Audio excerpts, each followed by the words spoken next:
À la une ce soir, la France qualifiée pour la finale de la Coupe du Monde de football. Les Bleus se sont imposés face à la Belgique sur un score d'1-0. Un match suivi de près à travers toute l'île, vous le verrez.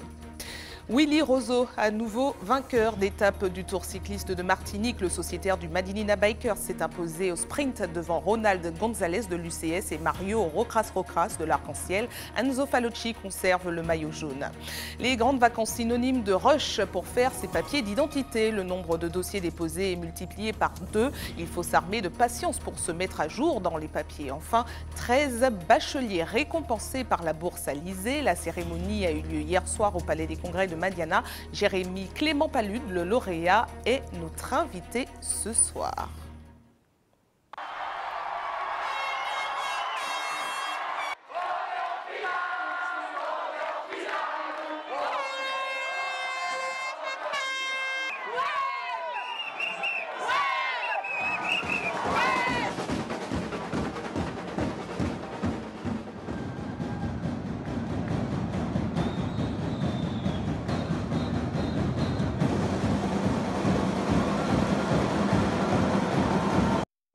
Voilà la bonne ambiance de cet après-midi sur la place de la mairie de Sainte-Luce et au Palais des Congrès de Madiana. Les Bleus se sont qualifiés pour la finale de la Coupe du Monde de football. Bonsoir à tous. Vous avez pu le suivre en direct sur notre antenne. La rencontre de la France face à la Belgique s'est soldée sur un score d'1-0. ATV, c'est votre télé. On regarde les vidéos que vous nous avez envoyées depuis la Martinique, mais aussi depuis l'Hexagone.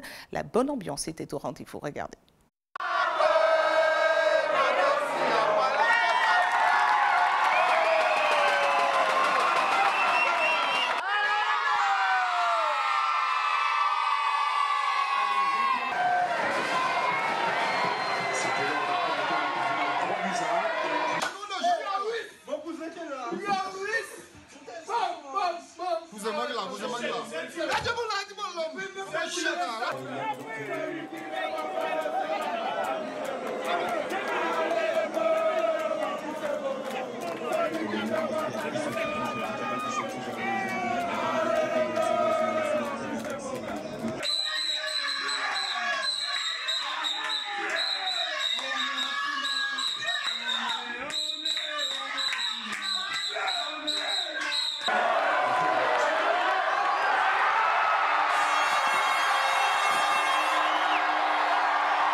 Un match suivi de près au Morne-Rouge, commune d'origine du père de Raphaël Varane. Sa famille et tous les Péléens supportent l'enfant du pays qui s'est démarqué plusieurs fois aujourd'hui dans cette rencontre France-Belgique.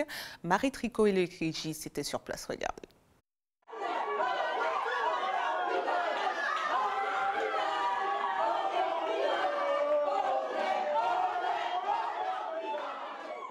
La France est en finale de la Coupe du Monde. La famille Varane a vibré pendant plus d'1h30 de jeu, souvent en retenant son souffle. Mais toujours en gardant un œil fier sur l'enfant du pays, qui aujourd'hui fait rêver toute une nation. D'abord supporter, parce qu'on est tous français avant tout. Et après, si Rafouille est déterminant sur un match comme ça, on sera les premiers heureux tout simplement. C'est une fierté pour nous, bien sûr. C'est une grande fierté pour nous. Écoutez, quand on voit d'où l'on vient, le nom Varane, c'est quand même vecteur de pas mal de bonnes choses vis-à-vis de nous, tout simplement. Lors de la première mi-temps, les Bleus sont tenus en échec face au but belge. Dans les premières minutes de la seconde période, à la 51e précisément, la famille péléenne explose. Oncles, tantes, cousins, cousines et proches de Raphaël, suspendus au petit écran, attendent que le footballeur réitère son exploit contre l'Argentine. 4 ans après, marquer le but qui qualifie la France pour les demi-finales, moi je trouve que c'est que du bonheur. On lui dit de donner tout et de nous refaire un super but de la tête. Ça, on attend ça de lui, quoi.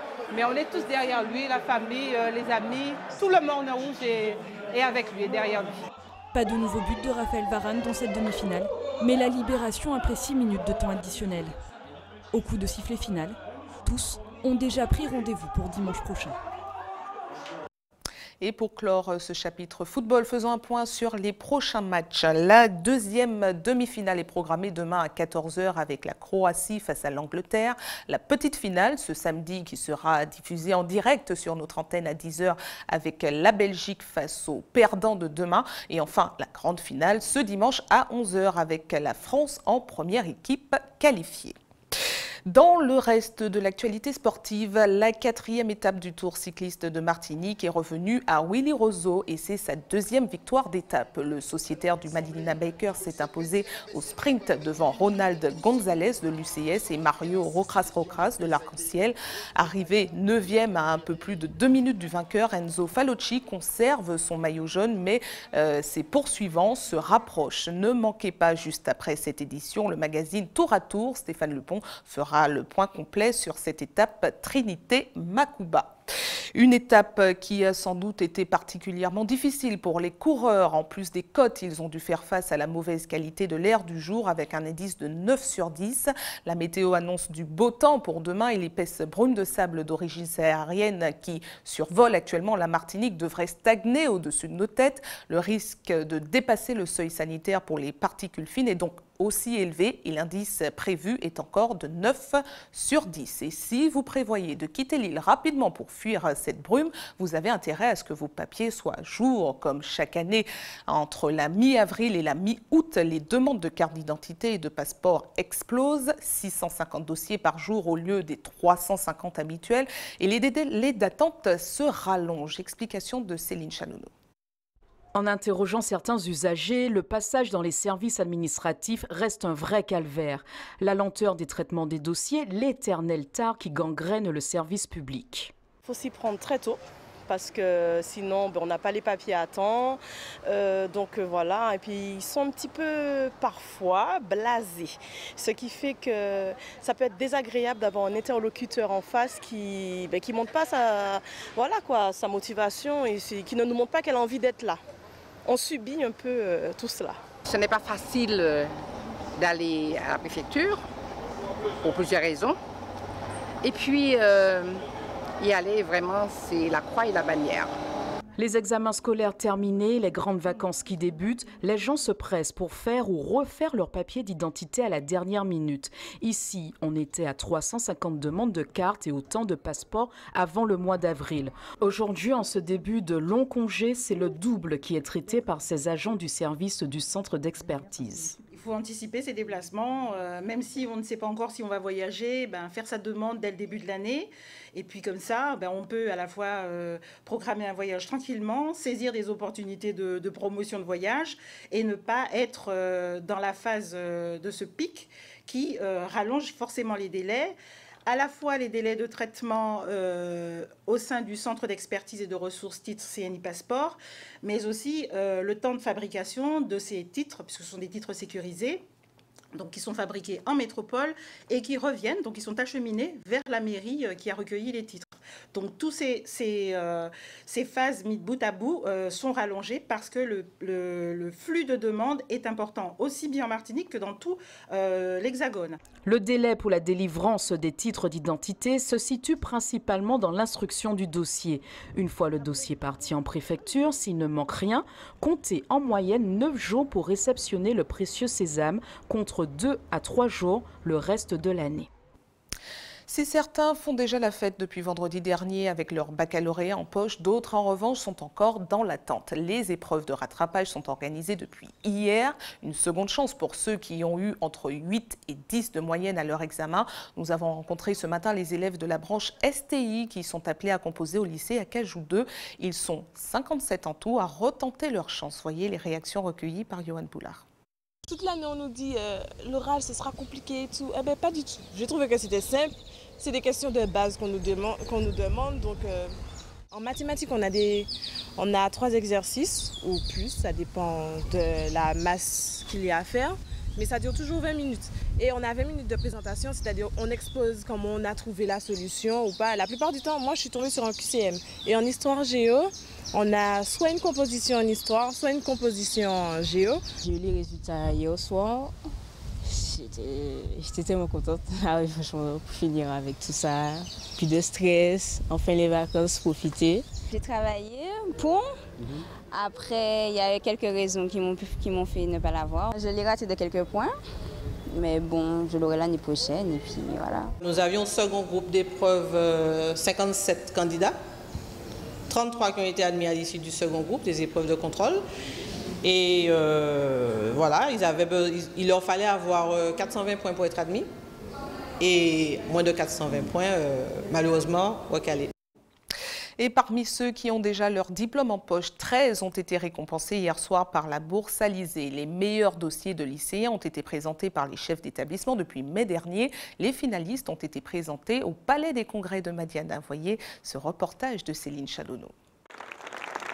À 17 ans, Maëva est la lauréate du 2e prix d'excellence bac professionnel de la bourse Alizé. Son diplôme de cuisine en poche, après un BTS en hôtellerie-restauration, elle envisage d'intégrer la prestigieuse école de pâtisserie Ferrandi à Paris. Ce projet, pour moi, il me tient à cœur, car c'est déjà une façon de pouvoir faire honneur à mon arrière-grand-mère ainsi qu'à mon père. Et pour ceux qui ne peuvent pas voyager, justement, je le ferai pour eux et je ramènerai au pays ces petites cultures qu'on va mélanger avec la tradition pour faire quelque chose de nouveau et de beau. Contrairement aux idées reçues pour cet élève du lycée du François, la filière professionnelle n'a pas été une voie de garage, mais un choix réfléchi. D'où sa fierté de voir ses efforts ainsi récompensés. Aujourd'hui, je donne une autre image de la filière professionnelle, car quand j'étais en classe de 3e, j'avais de bonnes notes, bien sûr, mais on voulait m'orienter vers la voie générale. Moi, je dis que si ce n'est pas ce qui nous convient, on ne peut pas se forcer et aller pour faire plaisir aux autres. Donc, si on a une envie, un projet, quelque chose à bien précis en tête, vaut mieux écouter son cœur, bien sûr, et sa tête. Des idées nouvelles, Jérémy Clément en a à revendre lui aussi. Lycéen émérite, prix de civisme de l'Académie, il se passionne pour l'environnement et le développement durable. Des qualités qui ont su convaincre le jury. Quand je vois que le décompte se réduit et qu'il reste que moi, je me dis là il faudra que je réalise quand même que c'est moi. Et je pense que je suis vraiment très heureux d'avoir reçu ce prix.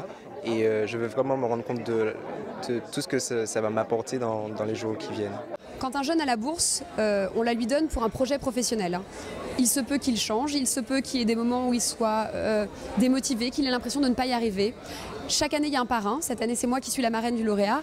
L'idée, c'est de l'accompagner, de l'aider. C'est que le moment où il baisse les bras, qu'on soit là pour lui dire « crois en toi », que s'il a envie de changer de voie, qu'on puisse l'accompagner pour lui dire « ok, pourquoi tu as envie de changer de voie? Est-ce que tu es bien sûr de toi ?»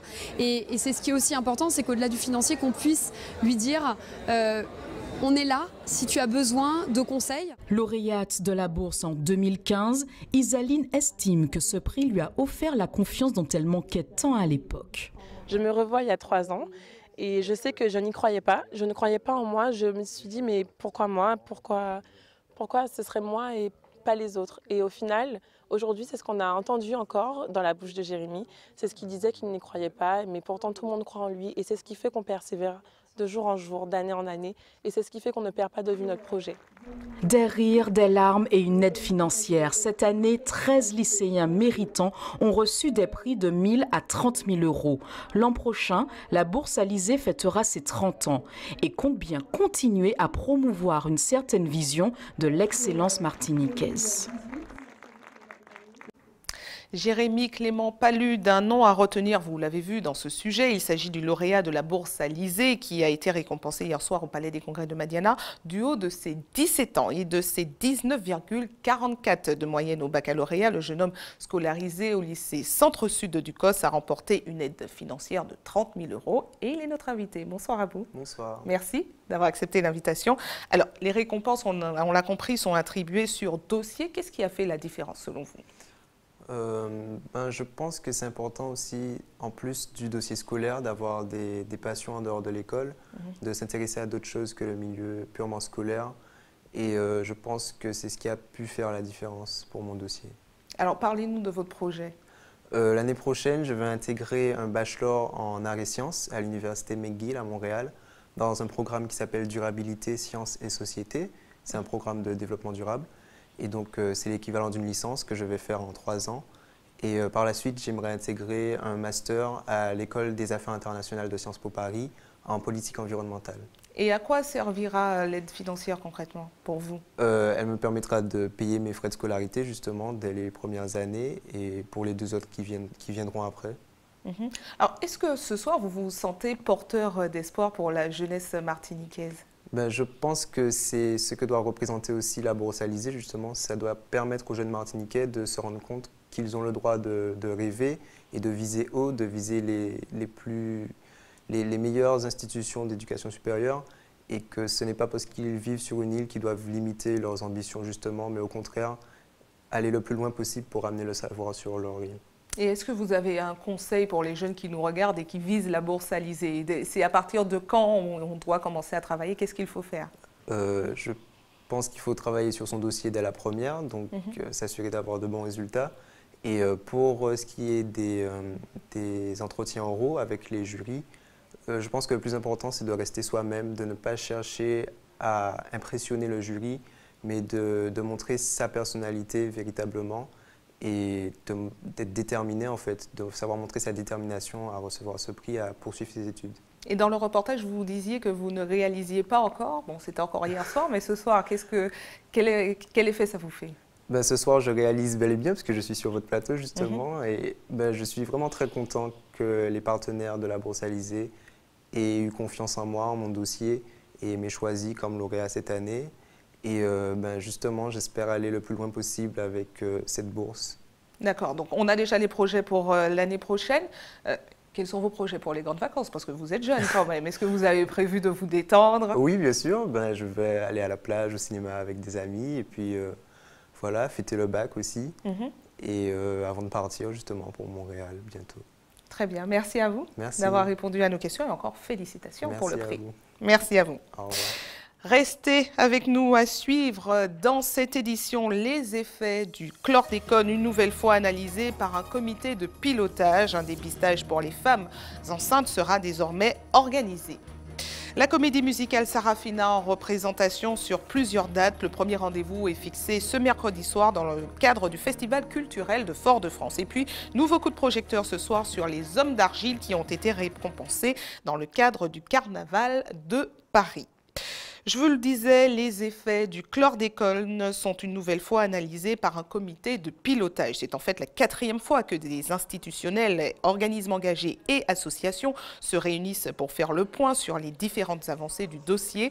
Des rencontres qui ont pour objectif de dresser un bilan, mais surtout de mettre en place un programme de protection des personnes fragiles. Voyez les précisions recueillies par Johan Boulard. Nous allons mettre en place un accompagnement spécifique des futurs parents, le plus en amont possible du projet de grossesse, accompagnement des femmes enceintes et suivi des jeunes enfants par rapport à cette question de chlordécone. De ce programme, oui, il sera nécessaire que l'analyse du taux d'imprégnation en chlordécone soit réalisée en amont de la grossesse et puis qu'on ait un suivi au niveau des enfants. Notamment, alors des conseils diététiques, des conseils aussi sur la façon de bien s'approvisionner, les précautions à prendre lorsqu'ils cultivent leurs jardins familiaux, etc. Nous souhaitons le démarrer en fin d'année. Nous avons encore un certain nombre de choses à voir, à régler avec le ministère et avec les professionnels ici. Il est nécessaire de former les professionnels à la question de la chlordécone, qu'ils connaissent bien cette problématique et les différents effets sur la santé. Partons en Guyane avec les projets du groupe Total qui ont été présentés à la presse ce matin. L'enseigne a formulé une nouvelle demande de forage pétrolier en vue d'une exploration maritime prévue en 2019. Voyez ce reportage de Pierre Triff. À plus de 150 km des côtes guyanaises, l'entreprise pétrolière Total prévoit de réaliser un puits d'exploration pétrolière au début de l'année 2019. Le forage envisagé sera effectué depuis un navire de forage par 2000 mètres de profondeur d'eau.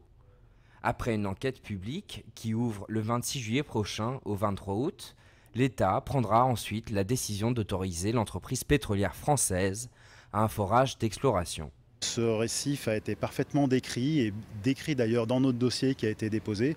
L'ensemble de ces campagnes océanographiques est allé mesurer l'emplacement du forage qui est d'ailleurs positionné à 2100 mètres de profondeur. On est localisé 30 km au-delà de ce talus continental. Et effectivement, on est allé aussi décrire ce récif qui est un récif rocheux en bordure du plateau continental. D'ailleurs, on est parfaitement conscient qu'il y a un peu de biodiversité qui s'y développe. Tout ça est parfaitement renseigné dans le dossier environnemental qui a été déposé et qui sera consultable dès le 16 juillet. Le forage d'exploration déterminera la présence ou non de pétrole dans le sol guyanais, déjà observé entre 2010 et 2013 lors d'une précédente campagne. L'objectif du nouveau puits sera donc de pouvoir décider ou non du lancement de l'exploitation du pétrole guyanais en haute mer. Ce projet d'exploration pétrolière n'aura pas de grandes retombées économiques pour le territoire. Cette phase d'exploration, étant d'une durée limitée, a fait appel à un navire de forage opéré par un personnel spécialisé. Pendant ce projet d'exploration qui va durer 1 an, les retombées économiques sont relativement limitées. À la fois, on aura essayé de maximiser notre impact par l'utilisation du port de Dégrade-des-Cannes pour notre base logistique, en soutien aux opérations. Et puis, on a effectivement aussi débloqué un fonds de soutien sur des secteurs clés avec la collectivité territoriale de Guyane pour apporter un soutien aux industriels et aux PME. À hauteur de combien ? 10 millions d'euros, mais qui seront débloqués au fur et à mesure de présentation de projets qui doivent être pertinents. Si la phase d'exploration a été validée par l'État et qu'elle démontre la présence d'hydrocarbures au large des côtes guyanaises, les phases de construction et d'exploitation pourraient démarrer fin 2009. Place à la culture avec le Festival de Fort-de-France qui rencontre toujours autant de succès. Parmi les temps forts qui séduisent le plus, la comédie musicale Sarafina qui affiche déjà complet sur plusieurs dates. Programmée au Parc culturel Aimé Césaire ce mercredi, elle a été reprogrammée 2 autres jours pour ceux qui n'ont pas eu le temps d'avoir leur place. Johan Boulard a assisté aux répétitions aujourd'hui. Regardez.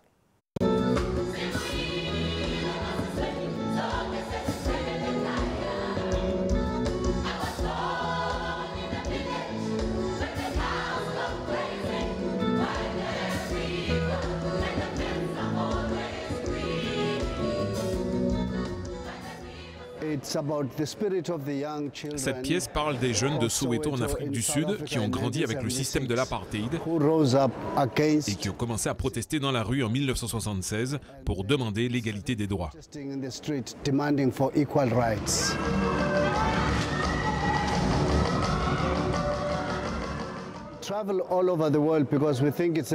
Nous voyageons partout dans le monde car nous pensons qu'il est important de parler d'événements comme ceux qui ont lieu dans la bande de Gaza où des Palestiniens sont tués. Nous pensons que le théâtre peut jouer un rôle important, peut jouer un rôle dans la propagation de messages de paix et d'amour.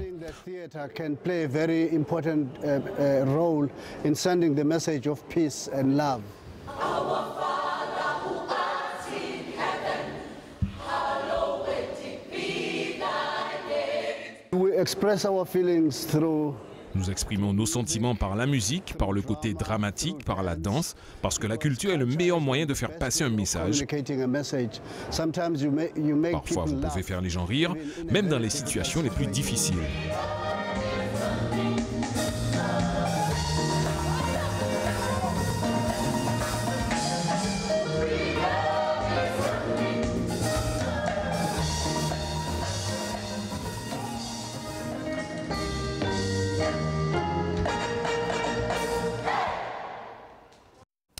Koudzié Assourillation Nom Epifam, c'est le titre de la conférence débat qui sera organisée demain soir par l'association Cabel à l'amphithéâtre de l'IMS. Et pour en parler, nous recevons le président de l'association organisatrice de l'événement, Jean-Pierre Alblana. Bonsoir à vous. Bien, bonsoir. Merci d'avoir accepté notre invitation. Alors, plusieurs intervenants sont prévus demain soir. Déjà, pourquoi avoir choisi cette thématique? Mais dans notre société, il y a effectivement beaucoup de dialogues, beaucoup de discours, beaucoup de choses qui se passent. Et on se rend compte que les débats vont bon train dans les relations. Des couples ne tiennent plus, les associations souvent explosent, la société, elle est moribonde pour beaucoup. Donc, il est temps qu'on se pose des questions. Le relationnel, pour nous, est quand même fondamental. Et c'est pour cela qu'en écoutant bon nombre de jeunes, c'est vrai que le débat est parti des jeunes. par rapport à la relation qu'ils se voient entre eux, qu'ils ont avec les adultes, les aînés, et c'est eux qui ont proposé effectivement ce thème. Et qui seront les intervenants Les qui seront intervenants. présents demain soir? Nous aurons d'abord Mme Juliette Smeralda, qui est sociologue. Je crois qu'on sait tous ce qu'elle a travaillé sur ce thème, sur la société martiniquaise d'une manière générale. Félide Etienne, qui est psychologue. Elle également, c'est quelqu'un qui travaille depuis très longtemps sur le thème. Pierre Dru, qui aussi est psychologue, mais qui travaille en tant que thérapeute à partir du Bel-Air. Donc, il va faire l'approche effectivement directe, la relation homme-femme par rapport au Bel-Air. Et nous aurons un quatrième intervenant, Alic Labéjoff Lordino, qui est juriste, qui est avocat, et qui portera l'accent sur justement la relation par les textes. Nous ne sommes pas censés avoir ce qui est sorti par rapport à la loi de harcèlement de rue, par exemple, qui a été traitée hier soir sur Fort-de-France. Et ce sera la situation qui permettra de comprendre la société martiniquaise par rapport à ces textes-là. Sont-ils adaptés ou pas? Nous savons très bien. Certainement, vous avez été, de votre jeunesse, en tout cas plus jeune, appelé site, et vous n'en êtes pas morte, vous n'avez pas y apporté plainte. Aujourd'hui, 2 sites suffisent.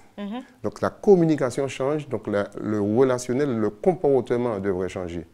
Au détriment de qui, pour quelles raisons? Donc toutes ces raisons posent question. Vous-même, vous êtes un grand passionné de Bel-Air, qui est une danse dans laquelle on a l'impression que l'homme et la femme s'assument complètement tous les deux. Est-ce que c'est bien ça? Est-ce que c'est ça, en tant longtemps, c'est comme ça qu'on devrait s'entendre, hommes et femmes, qu'on s'assume tous les deux et voilà? La question est effectivement à bon propos. Le Bel-Air dans le relationnel, c'est une communication vivante qui exprime ce qu'est la relation martiniquaise, la relation entre les Martiniquais. Nous disons que c'est une manière vive qui traduit ce que nous sommes. Il y a des jeux qui se font et en même temps, nous avons l'aspect éducatif. Ça veut dire que l'homme a un rôle dans la société, la femme aussi. Donc très jeunes, nous apprenons les enfants qui sont dans la dynamique de l'apprentissage Bel-Air, ce qu'est effectivement quel est son rôle, quel est son comportement par rapport à son père, à sa mère et à si les garçons par rapport aux filles et vice-versa pour les filles. Cependant, je voudrais, si cela m'est permis, dire que cette manifestation se fait dans le cadre d'une manifestation globale que nous faisons chaque année. Et justement, pour finir, vous organisez également une soirée Bel-Air samedi soir au marché du Lamentin. Qu'est-ce qu'il y a au programme et qui peut y participer? Donc, la soirée Bel-Air est ouverte à tout le monde, à tout danseur de Bel-Air. C'est vrai qu'elle est placée, la soirée, sous l'égide de la coordination de la Ronde Bel-Air dont nous sommes membres, mais tout danseur, qu'il soit membre ou pas de la coordination, tous les chanteurs, tous les tambouillers, boiteurs, tout le monde invité, ça m'a aimé ajouter, puis un bel langage créole, c'est que tout ça nous qu'ébré pendant la soirée, qui a sorti en thème matinique. C'est rien qui produit, que nous qu'ébré, que nous qu'ébré manger. Donc, je vais rappeler 2 dates là, si ça permet. Demain, mercredi soir, 6h30, l'IMS, en bon comptage parole. Pour dire à relation hommes et puis femmes, nous commandons tout le monde à venir, nous force en laissant. Et puis, samedi soir, 7h soir, à dans marché le matin. Soirée Bel-Air, Association Cabel. Très bien, les 2 rendez-vous sont fixés. Merci à vous d'avoir répondu à nos questions. Merci. Allez, ATV, toujours dans la proximité, nous passons tout de suite à notre JT des communes.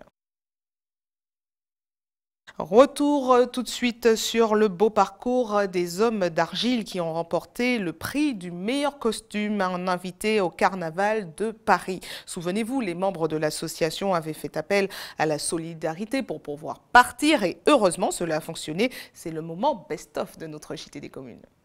Des femmes et des hommes enduits d'argile, des centaines, voire des milliers de personnes connaissent ce groupe qui existe en Martinique depuis plus de 25 ans. Alors là, ils seront à Paris bientôt et ils ont besoin d'autres pour bailler force là, en monnaie, en bail, quoi. Le village de la poterie des Trois-Îlets, camp retranché des hommes d'argile, ça n'a pas changé depuis la création il y a 23 ans. Ce qui a évolué avec le temps, c'est la féminisation du groupe. En effet, de plus en plus de jeunes femmes ont adhéré au mouvement. Première femme. C'est toi? Oui, première femme attitrée, ouais, c'est moi. Ni combien d'années? Non, Dieu il n'est plus de 20 ans. Justement. Plus de 20 ans. Ouais. Donc ça ne nous rajeunit pas. Un groupe devenu entre-temps une figure incontournable du carnaval martiniquais. Préparer là, c'est pour nous préparer encore tout le bagage. Ranger mon sorgé, mélanger but de l'eau, on fait en préparation à là-bas. Zébé, dans ses œuvres, c'est le poteau mi-temps du groupe L'énergie est toujours là.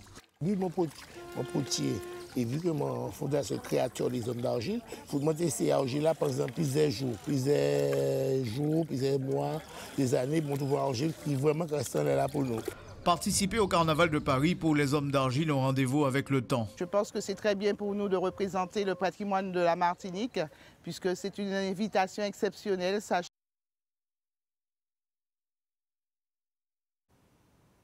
Voilà, nous rencontrons quelques difficultés à vous proposer ce reportage dans l'intégralité. Ce n'est pas grave, nous passons tout de suite à l'info pratique à l'attention de ceux qui souhaitent faire un don de sang demain. Notez qu'une collecte sera organisée de 9h à 14h sur le parking du centre commercial La Galeria. Et puis comme chaque jour ouvré, une équipe sera également à votre disposition de 9h à 16h à la Maison du Don, derrière le CHU Pierre Zobda Kittmann au quartier La Ménard à Fort-de-France. Et c'est la fin de votre journal local et régional, mais avant de vous quitter, je vous rappelle les titres développés ce soir. La France qualifiée pour la finale de la Coupe du Monde de football. Les Bleus se sont imposés face à la Belgique sur un score d'1-0. Un match suivi de près à travers toute l'île. Willy Roseau, à nouveau vainqueur d'étape du Tour cycliste de Martinique. Le sociétaire du Malinina Biker s'est imposé au sprint devant Ronald Gonzalez de l'UCS et Mario Rocras de l'Arc-en-Ciel. Enzo Falocci conserve le maillot jaune. Les grandes vacances synonymes de rush pour faire les papiers d'identité. Le nombre de dossiers déposés est multiplié par 2. Il faut s'armer de patience pour se mettre à jour dans ces papiers. Enfin, 13 bacheliers ont été récompensés par la Bourse Alizée. La cérémonie a eu lieu hier soir au Palais des Congrès de Madiana. Jérémy Clément Palude, le lauréat, était notre invité ce soir. Restez sur ATV, retrouvez tout de suite le magazine Tour à Tour présenté par Stéphane Lupon qui fera le point sur la 4e étape du Tour cycliste de Martinique. Suivi à 19h55 du tirage de l'Euro-Million et enfin à 20h le téléfilm Un homme trop parfait. Passez une excellente soirée avec nos programmes. Je vous retrouve avec plaisir demain soir dès 18h50 pour les titres. Bonne soirée et à demain.